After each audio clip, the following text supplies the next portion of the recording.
नमस्कार बंधुगण, आशा करी आपनारा सकलेई खूब भालो आछेन। देवजानीज कोजी कर्नारेर नतून एकटी ब्लगे आपनादेर स्वागत जानाई।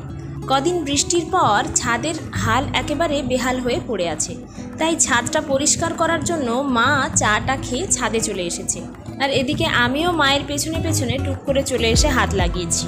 माझे मध्येई आमार बाड़िर छादे मा एसे जंजालगुलो परिष्कार करे देय और ताते आमारो अनेकटा हेल्प हय। तबे आजके आमी छादे चले एसेछि शुधुमात्र छाद परिष्कार करार जोन्नो नय, मायेर घरे एई समयटाते प्रचुर परिमाणे गाँदा गाछ एकाई हय और सेगुलो डाल भेंगे भेंगे लागिए दिले आबार नतून गाछो हये जाय। ताई माके बोलेछिलाम आमार जोन्नो कयेकटा डाल भेंगे निये एसो, आमी छादे एखन थेके লাগিয়ে देब। আর এখন আমি গাঁদা গাছের ডালগুলো ঠিক কোথায় লাগাবো, কোন টবগুলোতে বসাবো সেটাই ভাবতে ভাবতে টবে বৃষ্টি হয়ে যে জলগুলো জমে আছে সেগুলোকে সরিয়ে নিচ্ছি আর আগাছাগুলো একটু পরিষ্কার করে নিচ্ছি। ছাদটা আমাদের বড়ই এবড়ো খেবড়ো আর উপরন্তু জল ছাদ করা নেই, তাই একটু বৃষ্টি হলেই যেখানে সেখানে জল জমে থাকে আর সেজন্যই চেষ্টা করি বৃষ্টি হলে যাতে জলটা ছাদের ওপর না দাঁড়ায়, তাহলে ছাদেরই ক্ষতি। যাই হোক, চলুন এবার গাঁদা গাছের ডালগুলো কোথাও কোথাও বসিয়ে দিই। এখানে দেখুন বেশ কয়েকটা টব খালি হয়ে পড়ে আছে, ভাবলাম এগুলোতেই বসিয়ে দিই।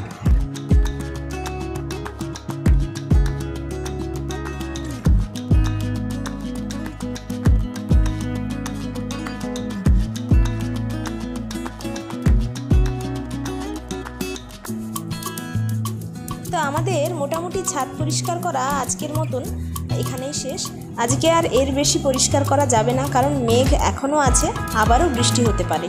চলুন আপনাদেরকে একটা জিনিস দেখাই। আজকে পুজোর পরে ছাদে অনেকটা ফুল বেঁচেছিল, সেগুলো সমস্তটা আমি তুলে নিয়েছিলাম। তারপর একটা পাথর বাটির মধ্যে জল ভরে তাতে ফুলগুলো এভাবে সাজিয়ে নিচ্ছিলাম। এভাবে ফুল সাজিয়ে রিলস বানাতে অনেকজনকেই আমি দেখেছি, তবে আমার এখনও বানানো হয়ে উঠছিল না, তাই আজ একটু এভাবে ট্রাই করলাম। যাই হোক, আমরা বেশ কিছুক্ষণ হলো ছাদ থেকে নেমে এসেছি, প্রায় 10টা সাড়ে 10টা মতো বেজে গিয়েছিল। আর এদিকে একজন সবজি বিক্রেতা টোটোতে করে সবজি বিক্রি করতে এসেছেন আমাদের গলি রাস্তায়। বেশিরভাগ বাজার থেকেই কেনাকাটা করা হয়, তবে মাঝে মধ্যে সবজি ফুরিয়ে গেলে এই দাদার কাছ থেকেই কিনে নিই। চলুন, বেশ অনেকটা দেরি হয়ে গেছে, প্রায় 11টা মতো বেজে গেছে। দুপুরের রান্নাটা এবার চাপিয়ে দেব। তো আজকে কি রান্না করছি সেটা তো থাম্বনেলের ছবি দেখে অনেকেই বুঝেছেন, তাই চলুন এখন আগে প্রিপারেশনটা করে নিই। তো এখন একটা বড় প্যানের মধ্যে আমি আলু, গাজর সমস্ত কিছু ডুমো ডুমো করে কাটা ছিল সেগুলো এক এক করে দিয়ে নিচ্ছি। প্রথমে আলু, গাজর, তারপর বরবটি আর তারপর হচ্ছে ক্যাপসিকাম, এরপর দিলাম ফুলকপি। এবার মশলার মধ্যে প্রথমে হলুদ গুঁড়ো, তারপর দিলাম লঙ্কা গুঁড়ো, এরপর দিচ্ছি গোলমরিচের গুঁড়ো, নেক্সট আমি দিয়ে নিলাম ধনে গুঁড়ো আর এরপরে দিচ্ছি জিরে গুঁড়ো। এরপর এর মধ্যে প্রয়োজন মতো পেঁয়াজের বেরেস্তা ছড়িয়ে দিলাম। এবার ওপর থেকে দিয়ে দিচ্ছি আদা, রসুন আর কাঁচা লঙ্কা বাটা। তবে এই ভেজ বিরিয়ানিটা পেঁয়াজ রসুন ছাড়াও করা যায়, সেক্ষেত্রে পেঁয়াজের বদলে বাঁধাকপি ভেজে বেরেস্তার মতো ইউজ করা যেতে পারে। এক মুঠো কাজু আর কিশমিশ ভেজে রেখেছিলাম, সেটাও এখানে ছড়িয়ে দিলাম। এবার ওপর থেকে দিয়ে দিচ্ছি ফেটিয়ে রাখা টক দই। টক দইটা এখানে পরিমাণটা একটু বেশি রেখেছি, কারণ এর গ্রেভিতেই সবজিগুলো সমস্ত সেদ্ধ হবে। এবার পরিমাণ মতো লবণ দিয়ে সমস্ত জিনিসগুলোকে হাত দিয়ে ভালোভাবে মেখে নিতে হবে। মেখে নেওয়া হয়ে গেলে পেঁয়াজের বেরেস্তাটা বানানোর জন্য যে তেলটা ইউজ করেছিলাম সেই তেলটা পরিমাণ মতো এখানে উপর থেকে ছড়িয়ে দিলাম। ব্যাস, এবার ওপর থেকে কিছুটা ধনে পাতা, পুদিনা পাতা আর কারি পাতা কুচি কুচি করে ছড়িয়ে দিলাম আর সবশেষে দিয়ে দিলাম বিরিয়ানির মশলা, যেটা আমি বাড়িতেই বানিয়েছিলাম। এরপর গ্যাস অন করে এই ডেকচিটা কিছুক্ষণ বসিয়ে রেখেছিলাম আর ফুটতে শুরু করে দিয়েছে গ্রেভিটা। তখনই তার মধ্যে কিউব করে কেটে রাখা পনিরগুলো দিয়ে দিচ্ছি। সবজিগুলো একটু সেদ্ধ হতে টাইম নিত, তার জন্য পনিরটা আগে থেকে দিইনি। তবে পনিরটা দেওয়ার পরে প্রায় 5 মিনিট মতো ঢাকা দিয়ে লো ফ্লেমে রান্না করে নেব। মিনিট 5 পর আমি একটা আলু বের করে নিয়ে এখানে চেক করে দেখছি যে আলুটা সেদ্ধ হয়েছে কিনা।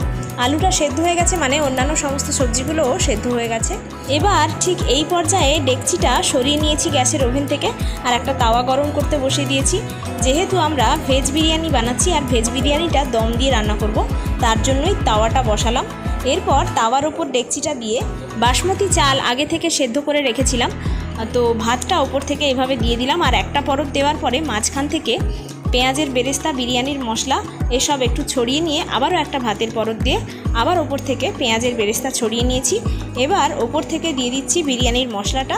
এরপর দিয়ে দিচ্ছি 1 গ্লাস মতো দুধটা দেওয়ার পরে বিরিয়ানিতে যা যা লাগে, যেমন ধরুন এই গোলাপ জল, আতর বা কেওড়ার জল, এগুলো সমস্ত কিছুটা করে ছড়িয়ে নিলাম।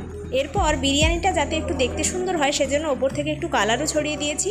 আর সবশেষে ওপর থেকে ছড়িয়ে নিলাম বেশ কিছুটা পরিমাণ ঘি, যাতে করে বিরিয়ানির ফ্লেভারটা খুব সুন্দর আসে। ব্যাস, চলুন এবার আমাদের কাজ কমপ্লিট। এখন শুধু ঢাকা দিয়ে 10 থেকে 15 মিনিট বা বড়জোর 20 মিনিট মতো লো ফ্লেমে এটাকে দম দিতে হবে, যাতে ওপর থেকে চাপটা পড়ে। তার জন্য আমি ওপর থেকে একটা শিলনোড়া রেখে দিয়েছিলাম।